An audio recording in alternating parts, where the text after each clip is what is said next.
All right, it's game time. I am headed in to play the 3M Open on the Garmin Tour. I want to keep my top 10 streak alive. You can see that I had a pretty good showing at the Open. I shot 4 under. I only got to play it twice.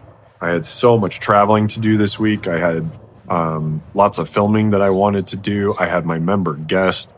All of these things were all fun.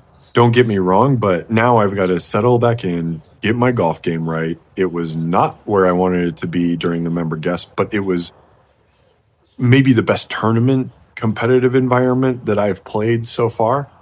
So I'm excited about that. I'm going to go in, see if I'm making some changes to a few things. I'm playing around, trying to practice for my next real round. And then I will also preview. I can't preview live, unfortunately, because again, that golf course isn't available for some reason on the Garmin, that's 2 in a row. I've never had that happen. But I am going to preview TPC Twin Lakes, which is where the 3M Open is. And I can only tell you this. There is a ton of water. It is incredibly long. And I do not know how these PGA Tour pros do it. Luckily, in the Garmin Tour, the average Joe and the old man like me can play from a tee that is reasonable to shoot a decent score. Come join me, see if I can keep my top 10 streak alive.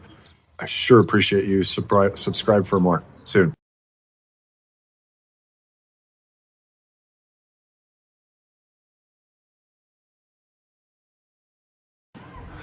All right, welcome to the 3M Open. I'm filming this again. Unfortunately, I always have some kind of technical difficulty.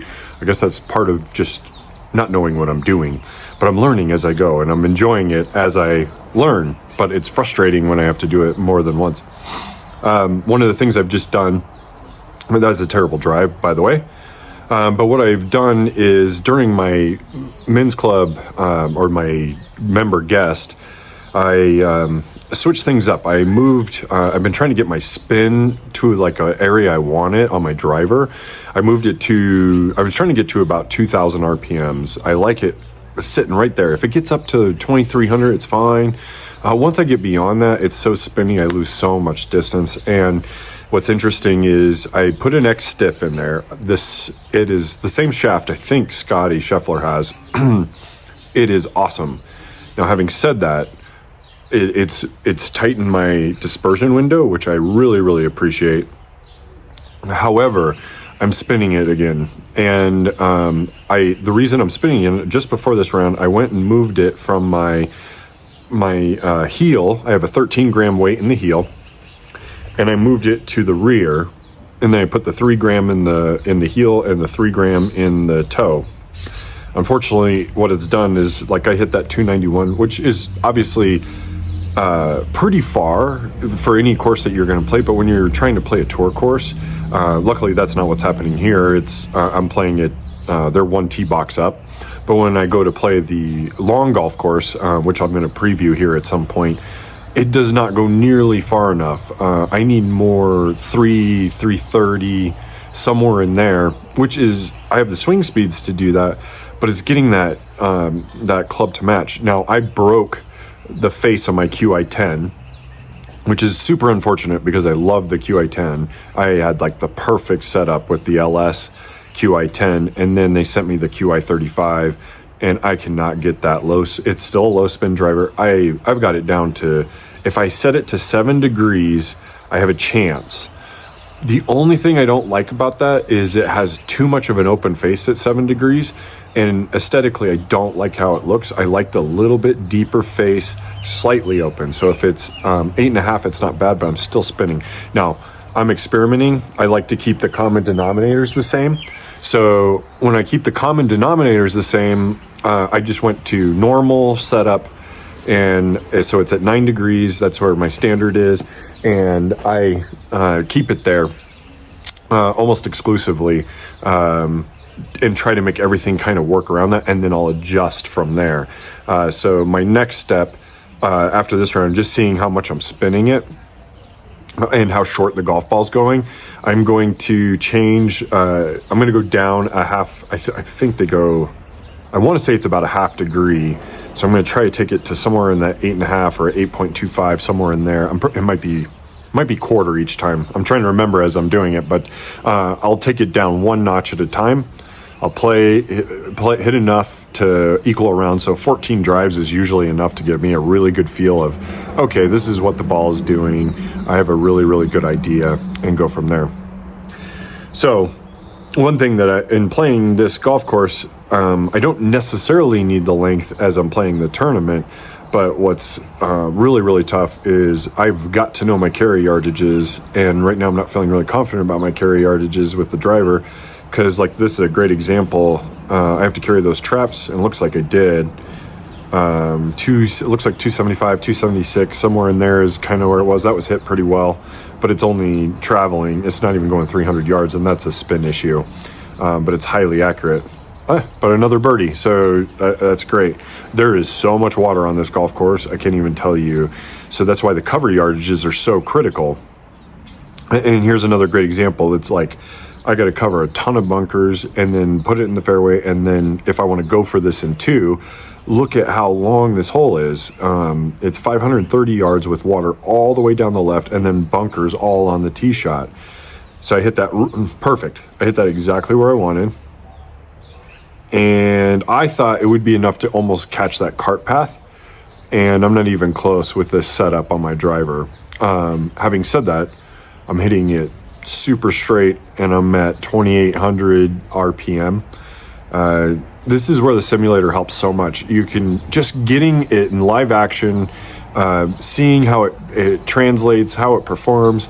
And as you can see, even with those that followed me on the Open, and you saw my shots, I had drives going 350. Now it's a little firmer golf course, but it was something about the setup. In that case, I was, just to give you an idea, I had a stiff shaft, and then I had I was turned down to 7 degrees, and then but my dispersion was really poor. And then I had the 13 gram weight in the head in the heel. That ball was going forever. Now it's like that, how do you find that happy medium where it goes straight and has the spin to hold, especially at my altitude? I can't even tell you how important it is to have enough spin that the ball not only stays elevated, but it stays straight. You get a little squirrely knuckleball, you don't know where it's going to go.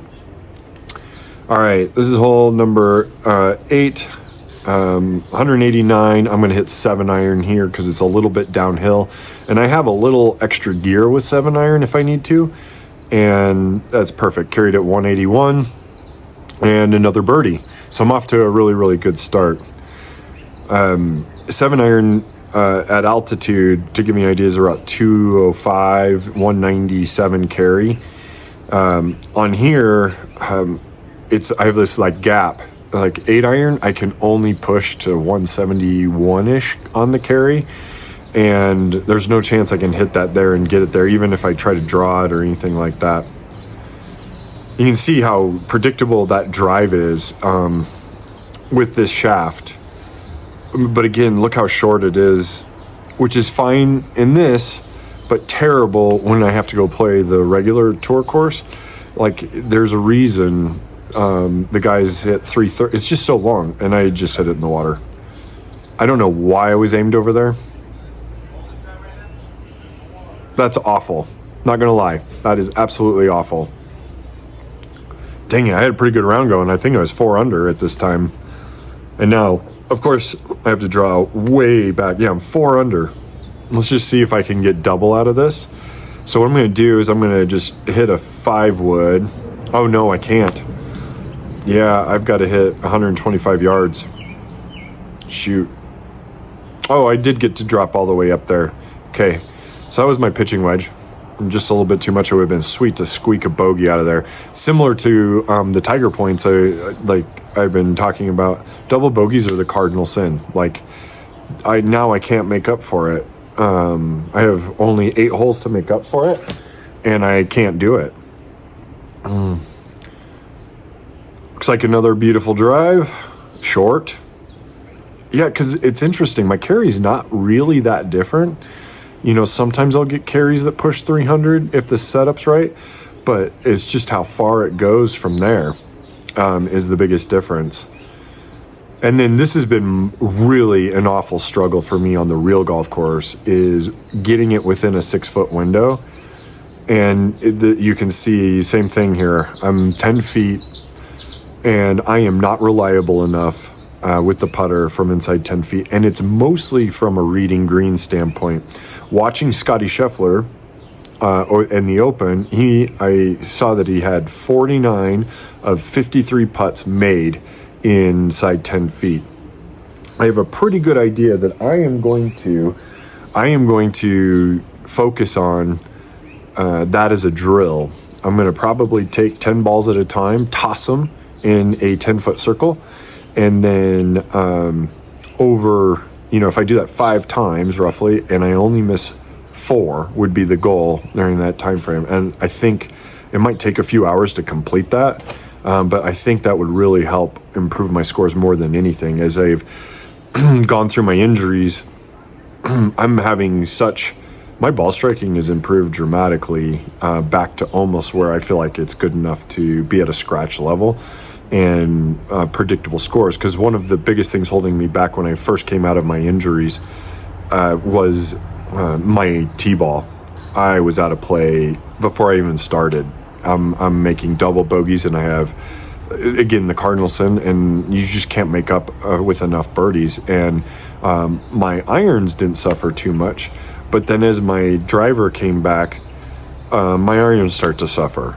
And why that is, it's an efforting thing, and there's only so much time in the day that you can focus on these things if you're not professionally doing this as much as I want to.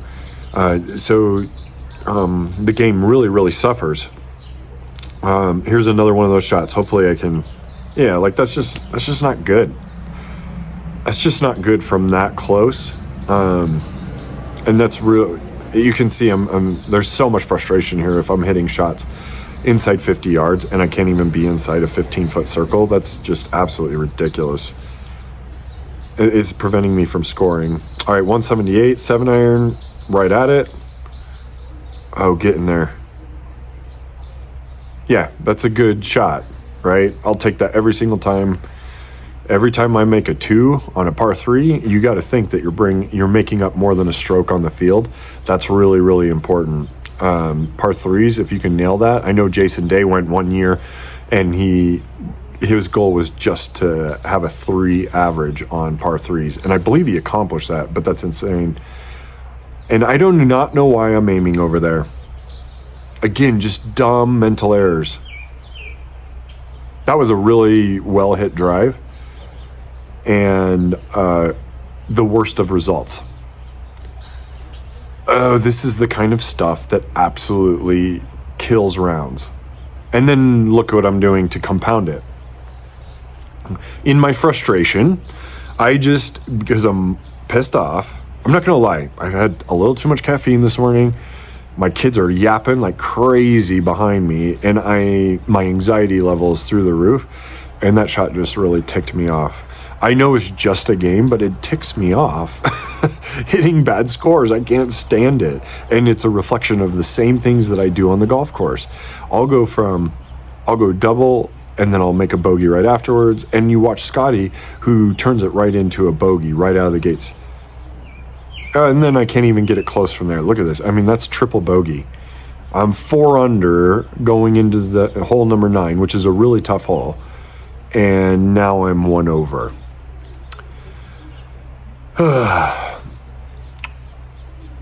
I'm just pissed. Okay, the simulator, I will say this.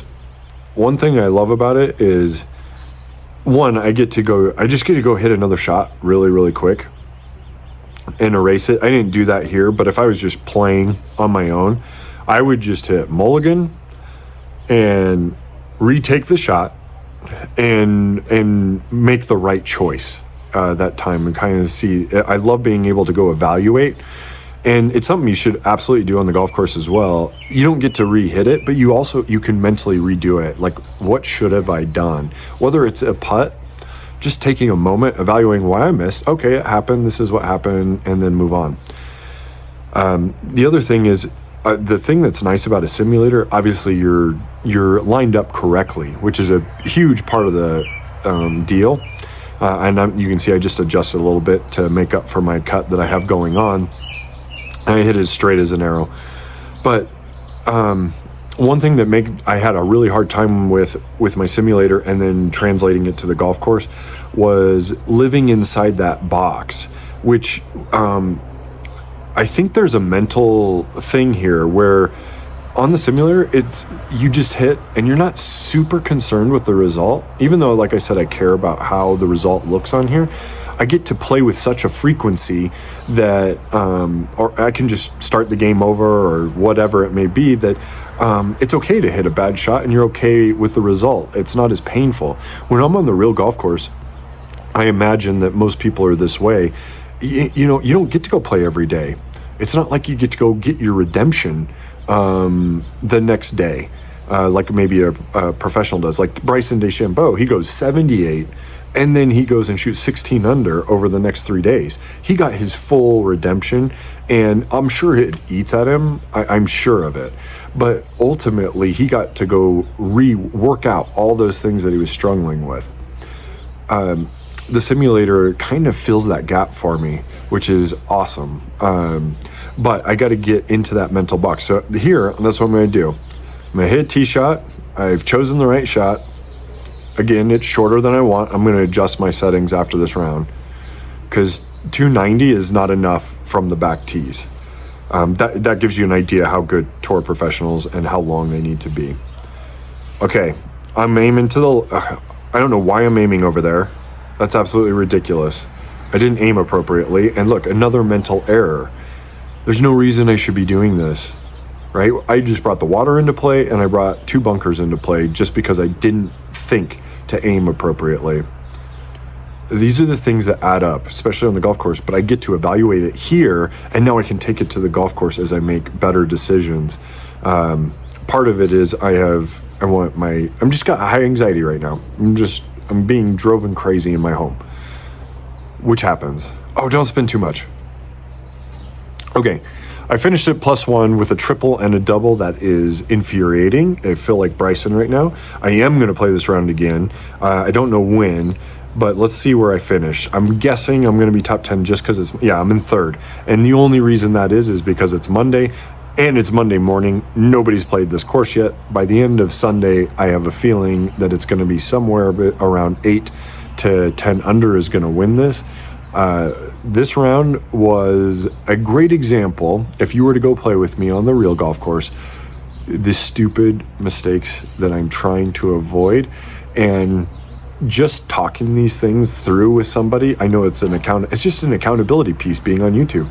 Make better choices, shoot good scores, and make it count. And I'm hoping that it'll translate and I'll be ready to compete when it comes to club championship time. I am sick of losing. Sick of it. Until next time, please subscribe. Talk to you soon.